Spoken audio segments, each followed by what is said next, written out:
아이고 그러고 보니까 오늘 지민이가 아유 지민이는 뭐 얻어먹지도 못하고 이거 어떡하냐. 야 우리 정말 엄청 맛있는 거 먹었는데 뭘 먹었는지는 안 알려주지. 아유 아쉽겠다. 아 배불러. 자 우리 시장과 우물 이어서 하도록 하겠습니다. 우리가 지금 26쪽이라고 되어 있는 부분에서 두 번째 문단까지 봤으니까요. 그 다음 문단인 따라서부터 한번 읽어보도록 할게요. 네, 따라서 옛날에 성왕께서는 보석과 화폐 따위의 물건을 만들어 밑줄 덜 기묘한 물건으로 더 기묘한 물건의 상대가 되도록 하셨어요.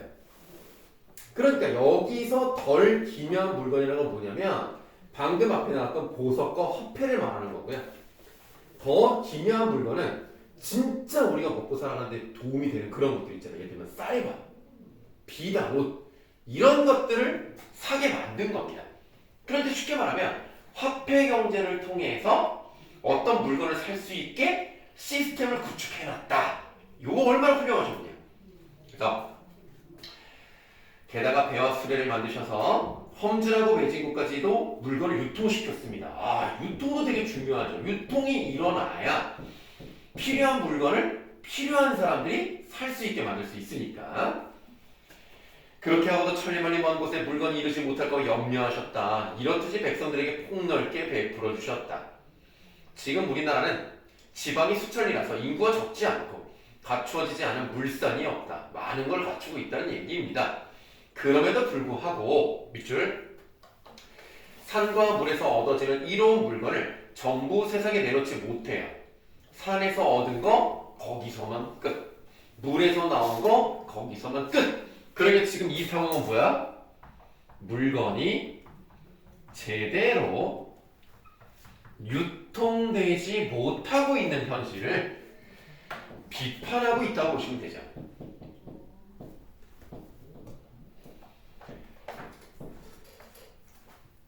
경제를 윤택하게 하는 도를 제대로 갖추지 않았다. 그런데도 날마다 쓰는 물건과 할 일을 팽개쳐둔 채 대책을 강구하지 않는다. 그러고도 중국의 주택, 수레와 말, 색채나 비단이 화려한 것을 보고서는 대뜸 사치가 너무 심하다 라고 말을 해버리는 거야. 그러니까 저렇게 경제적으로 호황을 누리고 있는 그런 중국의 상황을 비난만 하고 있는 거야. 저렇게 화려하게 살아서 뭐해? 이런 것가 있다고. 그러면 중국이 사치로 망한다고 할 것 같으면 우리나라는 반드시 검소한 탓에 쇠퇴할 것이다. 왜 그러한가? 밑줄 물건이 있음에도 불구하고 쓰지 않는 것, 이것을 검소함이라고 하겠죠? 검소함에 대모하세요. 그러니까 검소하다는 건 뭐야? 없어서 못 쓰는 게 아니라 있어도 아끼는 거잖아. 이게 검소한 건데, 다음 줄 자기에게 물건이 없어 쓰지 못하는 것을 검소함이라고 일컫지는 않아요. 가난해서 아예 쓸 게 없어? 그건 검소한 게 아니라 그냥 없는 거지.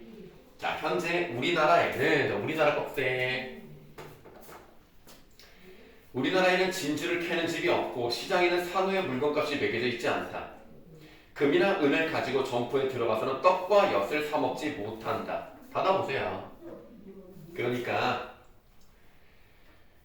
이 진주라던가 산호라던가 금이나 은 이런 것들이 바로 화폐 경제로서 사용할 수 있는 것들인데 이런 것들이 제대로 돌아가지 않고 있습니다.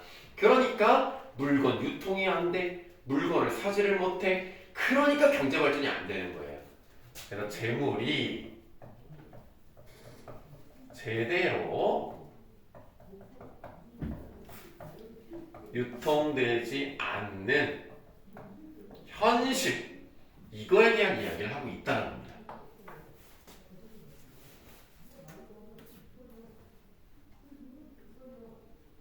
그러면 이렇게 유통이 되지 않아서 경제적인 발전이 없는 것이 진짜 우리가 검소해서 그런가? 아니거든. 그래서 이런 우리 풍속이 정령 검소함을 주어야 그렇게 했는가? 뭐 서리법을 사용해서 아니란 얘기를 하고 있는 거죠. 단지 밑줄 재물을 사용할 방법을 모르는 것에 불과합니다. 이게 우리 사회의 문제점이에요. 그러니까 재물을 사용할 방법을 모르기에 재물을 만들어낼 방법을 모르고요. 재물을 만들어낼 방법을 모르기 때문에 백성들의 생활은 날에 갈수록 궁핍해 갑니다. 다음 쪽.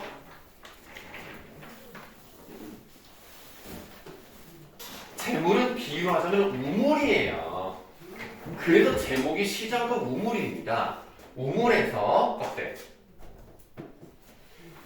우물에서 물을 퍼내면 물이 가득 차지만 길어내지 않으면 물이 말라버린다. 마찬가지로 비단 옷을 입지 않으므로 나라에는 비단을 짜는 사람이 없고 그 결과로 배를 짜는 여인의 옷을 볼 수 없게 되었다. 받아보세요. 이것이 우물과 재물의 공통점입니다.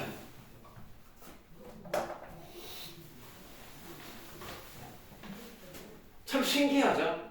우물은 계속 물을 길어내야 돼요. 안 그러면 말라요. 신기하지 않습니까? 비단옷을 입어야 비단을 만들죠. 비단옷을 입는 사람이 없는데 어떻게 비단을 만들겠으며 비단을 만든 사람이 없으면 비단 기술이 없어지는 거죠. 조잡한 그릇을 트집잡지 않고 물건을 만드는 기교를 순상하지 않기에 나라에는 공장과 도공, 풀무자위가 할 일이 사라졌고 그 결과 기술이 사라졌다. 나아가 농업은 황폐해져 농사짓는 방법이 형편없고 상업을 박대함으로 상업 자체가 실종되었다. 산업공상 내 불의의 백성이 너, 나 할 것 없이 다 곤궁하게 살기에 서로를 구제할 길이 없다. 나라 안에 꼭세 나라 안에 보물이 있어도 강토 안에서는 용납되지 않으므로 다른 나라로 흘러간다. 하다 보시면 모든 물건 같은 것들 재화라고 할 수 있단 말이죠. 이런 재화가 해외로 유출이 돼요. 계속 악순환이지. 그러니까 우리는 계속 가난해지고 외국으로 계속 나가니까 우리는 기술도 없어지고 사람 잘 살지도 못하고 다른 건 다 밖으로 나가버리니까 계속 악순환이 되는 거죠. 남들은 날마다 부유해지건만 우리는 날마다 가난해지니 이것은 자연스러운 추세다. 지금 종각이 있는 종로 내거리, 그러니까 여러분들 광화문 근처에요. 종각이 연달아 있는 시장 점포의 거리가 1, 2가 채 안 된대요. 1, 2는 약 4km입니다. 시장의 길이가요 4km가 안 된대요. 우리가 볼 때는 4km면 그래도 꽤 긴 거 아닌가라고 생각할 수 있겠죠. 그러나 중국에서는 내가 거쳐간 시골 마을의 점포가 대개 몇 리에 걸쳐 있었어요. 중국은 북경 안 가도 돼. 그냥 중국의 시골 마을이 우리나라 최고 번화가보다 몇 배나 커. 또 거기에 운송되는 물건의 번성함과 품목의 다양함이 모두 온 나라의 물건으로도 미치지 못한다. 점포 한 개가 우리나라보다 더 부유한 것이 아니고요. 그게 문제가 아니고요. 밑줄 물자가 유통되느냐 유통되지 못하느냐에 따른 결과입니다. 유통만 되면 우리도 저렇게 경제 성장을 이룰 수 있다는 얘기죠. 그래서 결국 이 사람은 유통의 중요성을 강조하고 있는 글입니다. 네, 그래서 결국 유통을 활성화시켜야 된다는 것을 설득하는 논설문이라고 보시면 돼요.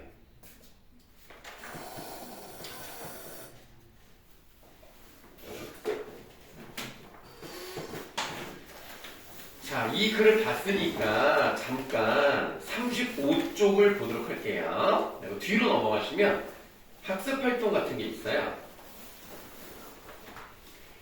우리가 지금 주제통합적 읽기를 하고 있는 겁니다. 3개의 글 중에서 하나를 이제 본 거거든요. 그럼 우리가 이 글을 보고 또 다른 글을 봐야 사실은 주제통합적 읽기를 제대로 할 수 있는 것이지만 우리가 주제통합적 읽기를 했을 때 무조건 받아들이는 건 아니에요. 재구성을 한다, 그 다음에 비판적으로 읽는다, 창의적으로 읽는다, 이 3가지의 기준이 있었거든요. 그렇다면 우리가 이 사람의 글을 무조건적으로 받아들일 필요는 없어요. 만약에 동의하지 않는 부분이 있다면 얘기할 수가 있는데요. 35쪽에 그 남학생이 이런 말을 하죠. 소비를 해야 화폐가 원활하게 순환되고 경제가 활성화된다는 점에서 가해 필자의 생각이 동의해라고 말할 수도 있는 겁니다. 무조건 배척하라는 건 아니니까요. 그러나 의견이 다른 부분이 있을 수도 있기 때문에 그 빈칸이 있잖아요. 그 의견이 다른 부분 거기다가 뭐 간단하게 요 말만 한번 써보도록 할게요. 일단은 검소함이라는 거에 대해 얘기가 나왔는데요.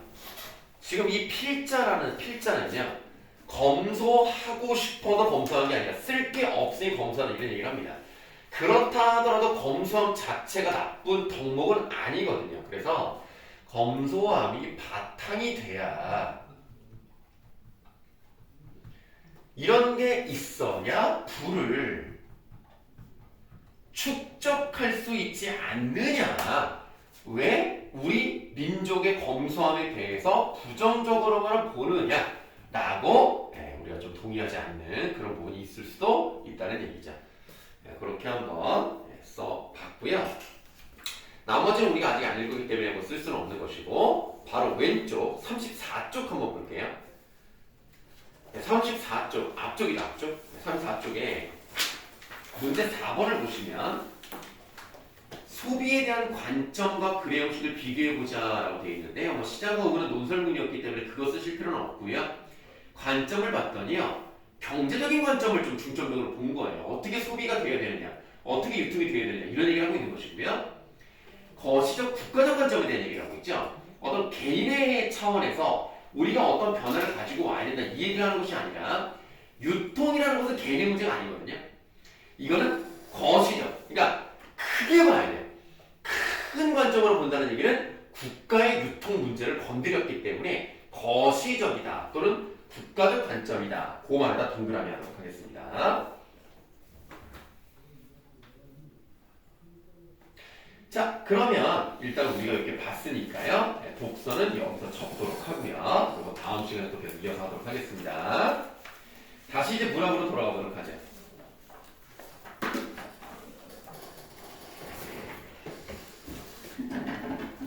문학으로 넘어가는 틈을 이용해서 정리를 하는 척하면서 잠깐 앉아서 휴식을 취하고 있는 일석이조의 시간을 보내고 있습니다. 정말 훌륭한 사람이라고 생각합니다. 어디 축구방 다 먹었어요? 네. 아, 예. 하나에 1,000원이에요? 네, 아니 그냥 그렇다고요. 네. 아니 뭐 다른 얘기를 하고 싶어서가 아니라 그냥 하나에 1,000원이었다라는 것만 말씀을 드리는 겁니다. 아, 그냥 목이 안 좋아가지고 음료수 하라고 먹으면 사실 이렇게 무가차를 먹어야 좀 목이 좀 여기 써있네. 모가와 생강의 달콤 쌉쌀 하모니. 이걸 좀 먹어줘야 될 것 같아요.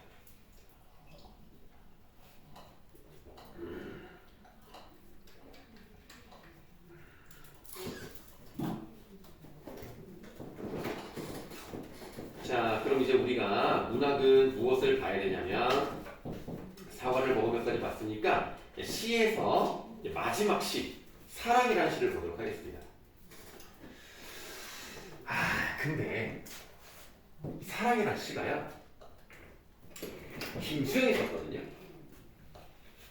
김수영 씨 좋은 거 되게 많아요. 풀도 있고 폭포도 있고 어느 날 고궁을 나오면서 참 좋은 시가 많은데 이 시만큼은 좀 별로야. 왜냐면 너무 어려워.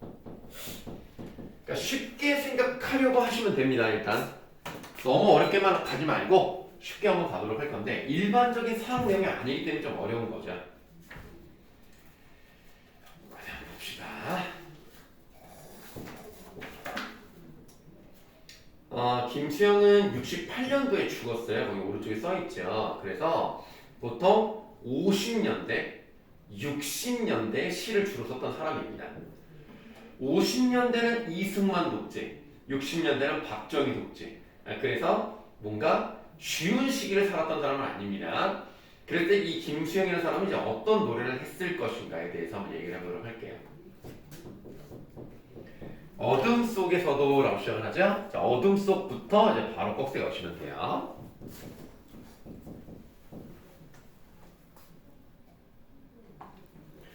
어둠 속에서도 불빛 속에서도 변치 않는 사랑.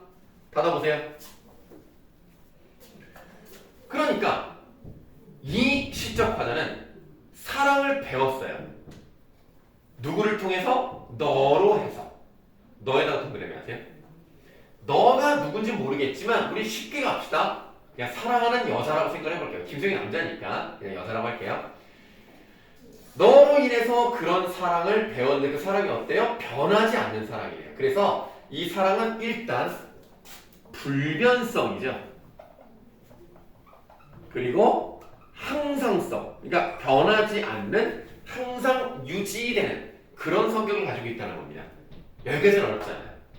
어둡든 밝든 상관없이 똑같은 사람. 이걸 배웠다. 뭐 변하지 않는 사랑이라는 거 어렵진 않죠. 그러다가 벌써 나온다? 그러니까 뭐 1년에서 잠깐 툭 얘기 던진 다음에 그러다가 나오니까 바로 그러나에서 네모하시고 아까 했던 것처럼 뭐야? 시상 전환이 일어났어. 아 요게 좀 마음에 안 들어. 아니 뭐 앞에 얘기를 좀 많이 한 다음에 시상 전환하는 것도 아니고 그냥 변하지 않는 사랑이야. 근데 이게 바로 바뀌어버리잖아. 근데 너의 얼굴은 밑줄 어둠에서 불빛으로 넘어가는 이라고 한단 말이야. 자, 어둠 속에서도 변하지 않아요. 밝음 속에서도 변하지 않아요. 근데 문제는 어둠에서 불빛으로 넘어가는 그 찰나, 그 짧은 순간, 그때는 일단 상황이 바뀌고 있는 거죠.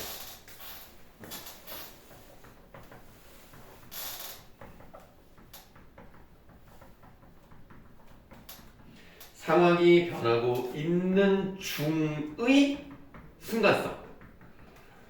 이 아주 짧은 순간이지만 변하지 않는 것처럼 느껴졌던 너의 사랑이 그 순간만큼은 어떠냐? 밑줄 꺼졌다, 살아났다. 여기 있어. 어두워, 꺼졌어, 밝어, 살아나. 계속 왔다 갔다 하면서 지금 밑줄 친 부분에서 너에게 일어나는 변화가 느껴집니다.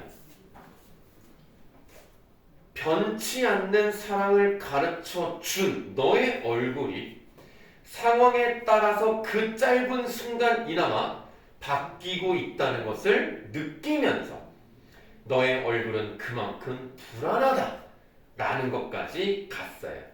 그래서 사랑이라고 하는 것의 속성은 변하지 않는 것만 있는 것이 아니라 어떤 것까지도 포함할 수가 있느냐? 그 이연 오른쪽에다 쓰시면 돼요. 혼돈과 불안을 동반하는 사랑입니다.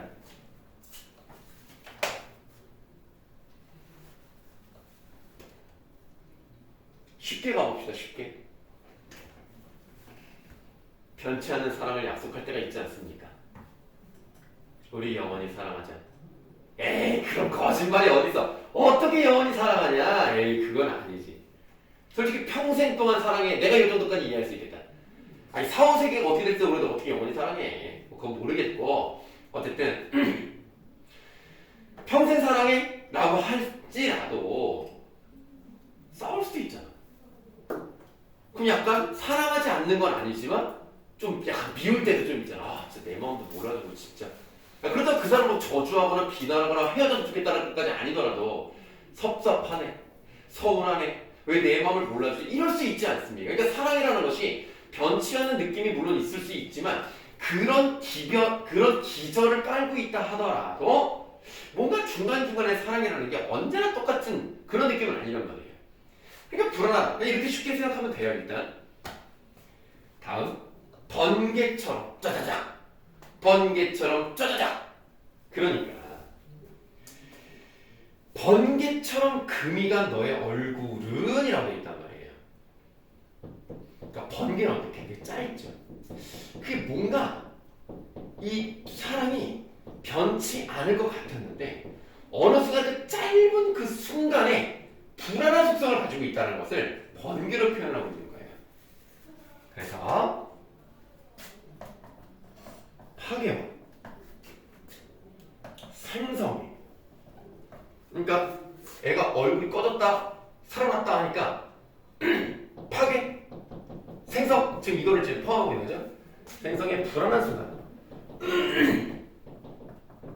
불안한 순간을 포함하고 있는 게 바로 사랑이에요. 그러니까 번개 같은 순간이 있는 거죠.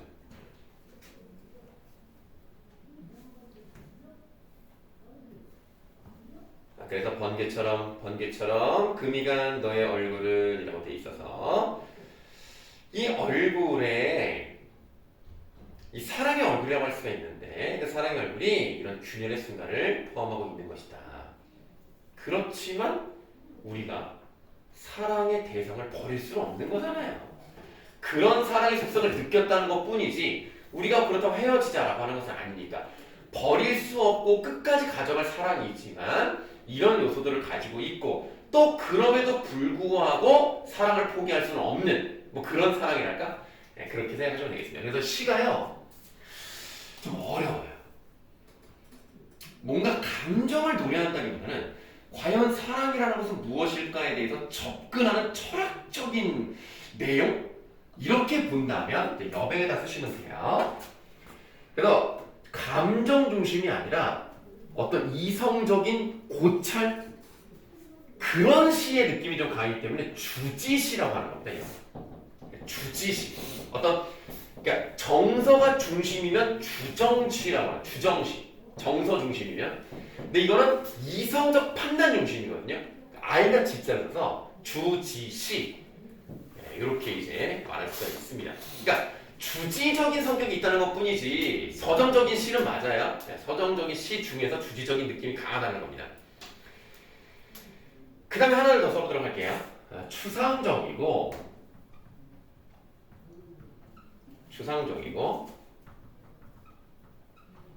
상징적 시어를 사용을 해요. 그래서 다양한 의미 해석이 가능하다 뭐 이렇게 볼 수가 있는데 거꾸로 말하면 다양한 의미 해석이 가능하다는 얘기는 그만큼 시가 어렵다는 얘기예요.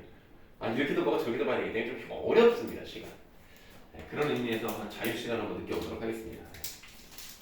배고파서 먹는 건 아니고요. 이런 걸 좀 먹어주면 에너지가 좀 솟아서 내 마음에 자유시간이 생길 것 같아요.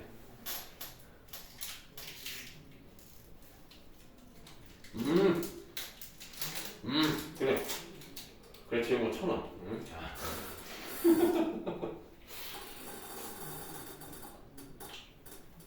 중윤아, 네 건 더 비싸. 알았지? 말 잘 들어야 돼. 은유야, 네게 제일 비싸. 자, 생생내기 대마이고요. 자, 그러면 우리가 이거를 개인적인 의미로도 물론 봐도 되지만 김수영이 살았던 시대를 생각해 보면 이 사랑을 개인적 차원에서 끝내기보다는 역사적 차원이나 시대적인 차원으로까지 약간 확장을 시켜볼 수 있지 않을까. 혼란의 시대잖아요. 50년대도 이승만, 60년대 박정희 정치적으로 혼란한 그런 시대에서 특히 60년대에 우리 4.19 혁명이 일어난단 말이에요. 물론 이제 그때 참 아쉽게도 박정희가 또 이제 정권을 잡았기 때문에 아픈 역사는 계속 됐지만 어쨌든 잘못된 역사를 붙잡기 위해서 4.19 혁명이 일어났고 김수영은 그런 4.19 혁명에 대해서 굉장히 큰 어떤 감명 또는 영감을 얻었을 거란 말이에요. 그래서 이렇게 생각할 수 있습니다. 우리 민족으로서 우리 민족과 우리 국가를 살아가는 것은 어떤 면에서는 당연한 거예요. 뭐 사람에 따라서는 뭐 국가가 이렇게 뭐가 있어라고 생각할 수 있을지 몰라요. 그러나 나는 그렇게 생각합니다. 우리는 당위적으로 우리 민족을 좀 사랑하고 우리 민족에 대한 어떤 뭐 국가에 대한 애국심이라던가 뭐 이런 게 좀 있어야 된다고 생각을 해요. 그래야 우리 사회가 탄탄하게 유지가 된단 말이죠. 분열되면 안 되고. 그러니까 우리 민족에 대한 사랑은요 당연히 변치 않고 꾸준히 가는 게 물론 필요하겠죠. 그러나 상황이 뭔가 정치적으로 혼란스럽거나 어려울 때는 과연 이것을 유지하는 것이 맞느냐 라고 불안할 수도 있고 아니다 라고 회의감을 가질 수도 있고 그렇게 불안한 속성들이 있는 거죠.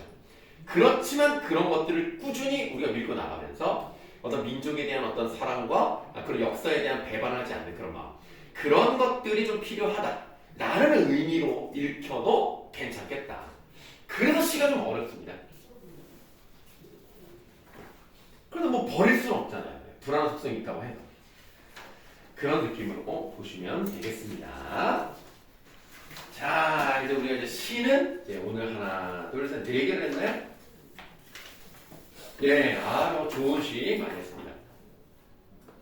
자, 시를 이제 어느 정도 마무리했으니까요. 이제 소설을 한번 해보도록 할게요. 오늘 뭐 이거 하다가 끝날 것 같습니다.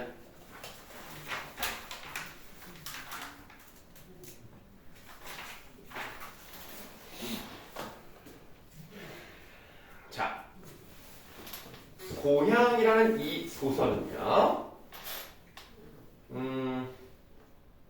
말 그대로 고향에 대한 이야기입니다. 근데 내가 주인공은 아니에요.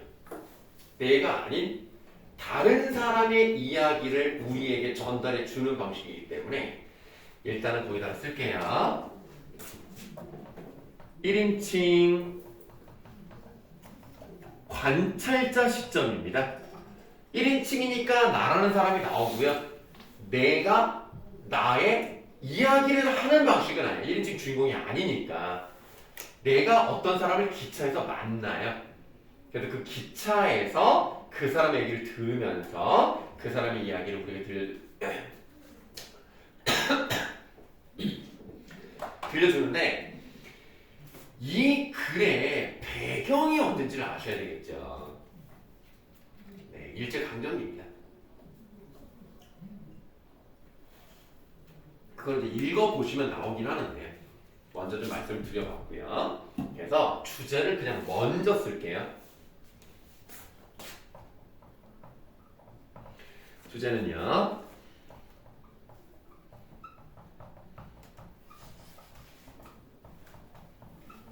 일제 수탈로 인한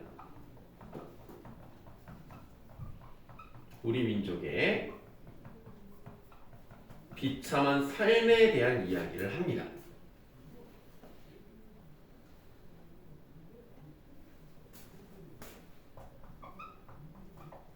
그러다 보니까 우리 민족이 얼마나 고통스럽게 사는지를 있는 그대로 보여줘야 되겠죠. 사실적이고요. 이렇게 사실적으로 이야기를 하다 보니까 욕이 안 나올 수가 없죠. 비판적이죠. 네, 이런 성격을 가지고 있습니다. 읽어보면 참 그냥 그냥 심각해요. 네. 자, 이제 어떤 일이 있나 한번 보도록 할 건데요. 나라는 사람이 이제 기차를 타요. 그래서 어떤 사람을 만납니다. 자, 대구에서 서울로 올라오는 차 중에서 생긴 일이다. 나는 나와 마주 앉은 그를 매우 흥미있게 바라보고 또 바라보았다. 두루마기 격으로, 두루마기는 이제 옛날에 외투 같은 거죠. 두루마기 격으로 기모노를 눌렀어요. 기모노 네모하세요. 그러니까 외투라고 입은 게 일본식 옷이야 지금. 그다음 그 안에선 옥양목 저고리가 내어 보이며 저고리 네모하세요. 여기도 한국식이네. 아랫도리엔 중국식 바지를 입었습니다. 중국식 바지 네모하세요. 그러니까 옷차림이 되게 희한해. 한국 옷에 일본 외투에 중국 바지야. 삼국이 다 섞여 있죠. 그것은 그애들이 흔히 입는 유지 모양으로 번질번질한 암갈색 피륙으로 지은 것이었다. 그리고 발은 간발을 했는데 집신을 신었고 고부가리로 깎은 머리엔 모자도 쓰지 않았다. 고부가리는 머리를 좀 짧게 깎은 그런 머리를 말하는데요. 행색이 좀 웃겨요. 좀 뭐랄까 치덕치덕한다고 할까? 좀 초라하고 추레한 그런 모습으로 앉아있는 겁니다. 우연히 이따금 기묘한 모임을 꾸민 것이니까 언밸런스하게 막 이것저것 그냥 닥치는 듯 입은 모양이라는 얘기입니다. 지금 우리가 6줄 읽었나요? 네, 6줄 정도를 읽었는데요. 그 사람이 얼마나 초라한지에 대해서 이거는 따로 필기할 건 없는 것이고 초라하긴 한데 여러 가지 나라의 옷을 섞었다? 지금 우리가 왼쪽으로 한번 묶어볼게요. 왼쪽으로 묶어서 6줄을 지금 보니까 이 사람이 어떻게 생겼는지 어떤 모습을 하고 있는지에 대한 외양 묘사를 하고 있다는 것을 확인해 볼 수가 있는데요. 외양 묘사를 해서 그의 삶의 내력을 짐작하게 한다 이거죠. 어떤 삶을 살았는지 정확히는 알 수 없겠어요. 그러나 야 여기저기 떠돌아다녔나 보다. 그런데 돈을 많이 못 벌었나 보다. 아 고생을 좀 많이 했나 보다. 이런 느낌. 그래서 어떻게 좀 일본도 갔다가 중국도 갔다가 한국에도 조선에도 있다가 막 이랬나? 이런 생각을 한번 해볼 수가 있다는 거죠. 그런데 밑줄 우리가 자리를 잡은 착간에는 공교롭게 세 사람이 다 모였다는 겁니다. 그러면 이 조선이란 나라가 좀 어떤 상황이냐? 중국과 일본이 조선을 두고 각축을 벌이던 시대라는 것도 짐작해 볼 수 있는 거예요. 그러니까 각축을 벌인다라는 서로 차지하려고 한다. 이런 느낌으로 보시면 되겠는데요. 아무래도 참 우리나라를 상에 두고 뭐 러일 전쟁이며 청일 전쟁이며 이런 게 일어났기 때문에 또 공교롭게 또 일본이 다 이겼죠. 그래서 이제 우리 민족이 참 삶이 어려웠다. 그러니까 그냥 전쟁터였죠. 우리나라는 그냥. 그래서 그런 상황이라는 것을 이제 암시한다라고 보시면 되겠고요. 내 옆에는 중국 사람이 기대었다. 그의 옆에는 일본 사람이 앉아있었다. 그는 동양 삼국 옷을 한 몸에 감은 보람이 있어 일본말로 곧잘 철철대이거니와 중국말에도 그리 서툴지 않은 모양이었다. 조금하대 어이드 데스까? 어디까지 가십니까? 하고 첫마디를 걸더니 동경이 어떠니 대판이 어떠니 조선 사람은 고추를 끔찍이 많이 먹는다는 등 일본 음식은 너무 싱거워서 처음에는 속이 미역거린다는 등 횡설설 짓거리다가 일본 사람이 엄지와 검지손가락을 짧게 끄는 꼿꼿한 밑수염을 비비면서 마지못해 까떼까떼 하는 고개 함께 소데스까 그렇습니까? 라는 말 한마디로 코대답을 하는 거야. 그러니까 성의 없게 이러고만 대답을 하니까 잘 받아주지 않으며 그는 또 중국인을 붙들고 실랑이를 합니다. 내성 나올 취 꿀싱 뭐 이렇게 하는 거야. 그러니까 이 사람이 일본어도 좀 하고 중국어도 하고 이런 걸 보니까 한 지역에만 오래 산 사람은 아니야. 여기저기 다니면서 어떻게든 좀 말을 배운 사람인 것 같긴 해. 하고 덤벼보았으나 중국인 또한 그 기름낀 뚜한 얼굴에 수수께끼 같은 웃음을 띌 뿐이요 별로 대꾸하지 않았건만 그래도 뭐해라고 연애 중얼거리면서 나를 보고 웃어 보였다. 그러니까 뭐 사람들 귀찮은 거야. 근데 자꾸 말을 거니까 이러고만 있는 거죠. 나를 보는 거야. 그래서 그것은 마치 짐승을 놀리는 요술쟁이가 구경꾼을 바라볼 때처럼 훌륭한 제 재주를 가르쳐달라는 웃음이었다. 그러니까 뭔가 좀 관심 받고 싶어 하는 거죠. 내 말 좀 들어달라. 나는 여기 한번 조금 중요합니다. 나는에서 이제 값진걸로 열어볼게요. 나는 쌀쌀하게 그의 시선을 피해버렸다. 그 주적되는 꼴이 어줍잖고 밉살스러웠습니다. 쳐다보시면 그에 대한 나의 인식이 드러나 있어요. 처음에는 어떻게 바라봤을까? 처음에는 부정적으로 바라봐요.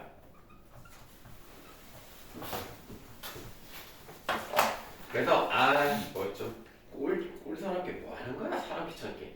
약간 이렇게 생각했어요. 네, 그래서 나도 별로 뭐 쳐다보지도 않고 딴 데를 봤단 말이야.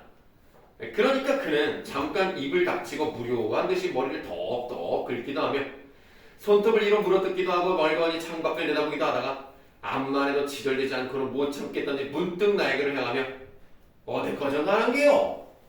사투리를 쓰죠. 조선 사람이니까 경상도 사투리로 말을 붙인다. 서울까지 가고 그런 게요. 참 반갑구만. 나도 서울 거저 가는데 그럼 우리 동행이 되겠구먼. 자, 동행에다 메모하시고요. 자, 동행이란 말을 통해서 이 둘의 관계가 어떻게 될지를 짐작해 볼 수가 있는 건데요. 여행 중에 맺어지는 나와 그의 관계를 암시합니다. 일단 지금은 상황이 좋진 않아요. 특히 내가 그 사람한테 관심이 없을 뿐더러 약간 좀 부정적으로 본단 말이지. 그런 상황에서 일단 동행이 되겠구먼 나게 했는데 나중에 뭐 결론적으로 보면 둘이 서로 마음도 나누고 술도 마시고 그러는 관계가 됩니다. 동행이 되겠구먼. 나는 이 지나치게 반가워하는 말씨에 대하여 무엇라고 대답할 말도 없고 또 굳이 대답하기도 싫게 덤덤히 입을 닫아버렸다. 서울에 오래 살았는기요? 그는 또 물었다. 6, 7년이나 됩니다. 조금 성가했다 싶었을 때 대꾸 안 할 수도 없었다. 에이고 오래 살았구만. 나는 처음 길인데 우리 같은 맞벌이꾼이 막일하는 사람이네. 그러니까 정규 직장이 없고 그냥 이렇게 가서 뭐 일하고 저렇게 가서 일하고 약간 그런 사람들이네. 맞벌이꾼이 차를 내려서 어디로 찾아봐야 되겠는기요? 일본어로 말하면 기진예도 같은 것이 있는기요? 자, 기진예도 내마시고 뜻 나와있죠? 장작값만 내고 자취하는 싸구려 여인숙. 여인숙이 여관보다도 급이 낮은 숙박업소예요. 그래서 기신야도는 장작값, 그러니까 불만 떼줄 테니까 장작만 할 수 있게 돈을 내라. 그럼 잠을 재워주겠다 하는 그런 숙박업소를 말합니다. 그거를 보면은 돈이 없다는 얘기죠. 그의 가난한 형편을 짐작해 볼 수 있어요.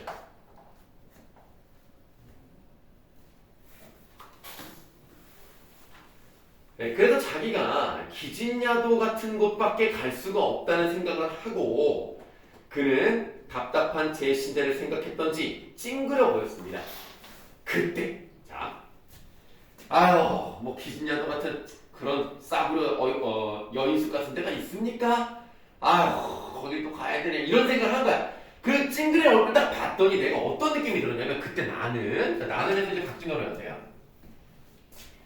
나는 그의 얼굴이 웃기보다 찡그리기에 가장 적당한 얼굴임을 발견하였다 하고 닫아보세요.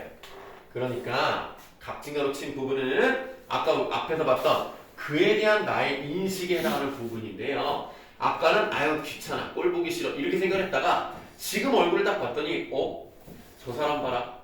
얼굴이 웃는 게 자연스러운 게 아니라 찡그리는 게 더 자연스러운 얼굴이네 라고 생각했다는 것은 얼마나 고생이 많았으면 저게 자연스러워졌을까 이 생각이거든요. 그래서 이 부분에서 인식이 조금 바뀌어요.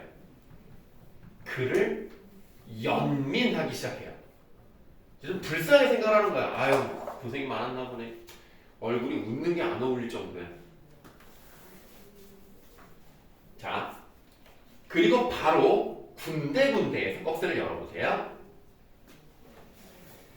군데군데 찢어진 경성드뭇한 눈썹이 아라리 일어서며 아래로 축 처지는 서슬에 양미간에는 여러 가닥 주름이 잡히고 광대뼈 위로 뺨살이 실룩실룩 보이자 두 볼은 쭉 빨아든다. 볼이 빨아든다는 얘기는 쏙 들어갔다는 얘기예요. 굉장히 말랐다는 얘기입니다. 입은 소태나 먹은 것처럼 소태가 굉장히 쓴 맛이 납니다.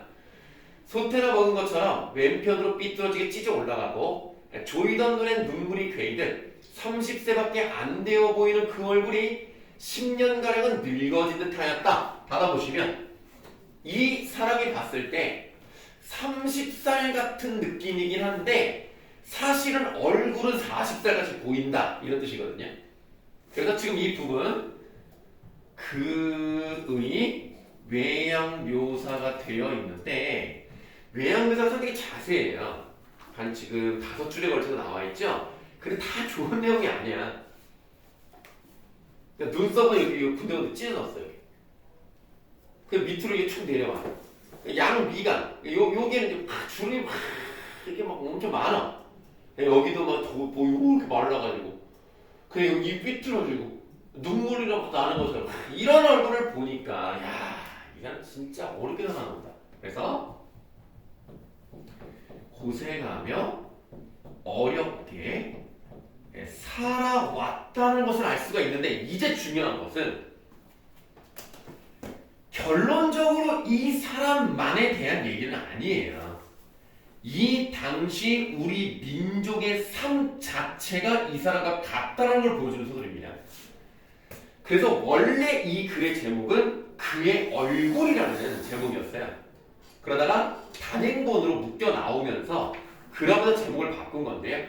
조선의 얼굴이라고 말이 나옵니다. 그래서 이 사람의 얼굴은 단순히 개인적인 얼굴이 아니라 조선의 현실을 보여주는 얼굴이다. 이런 말이 나오거든요. 그래서 이 부분에서 이렇게 이것까지 생각을 하셔야 돼요. 당대 조선 민족의 힘겨운 삶에 대한 이야기를 하는 거죠.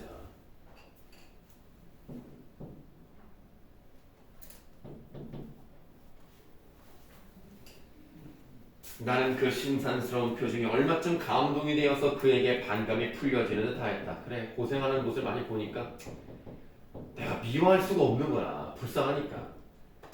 그래, 대답을 해주죠. 글쎄요, 아마 노동숙박소라는 것이 있지요.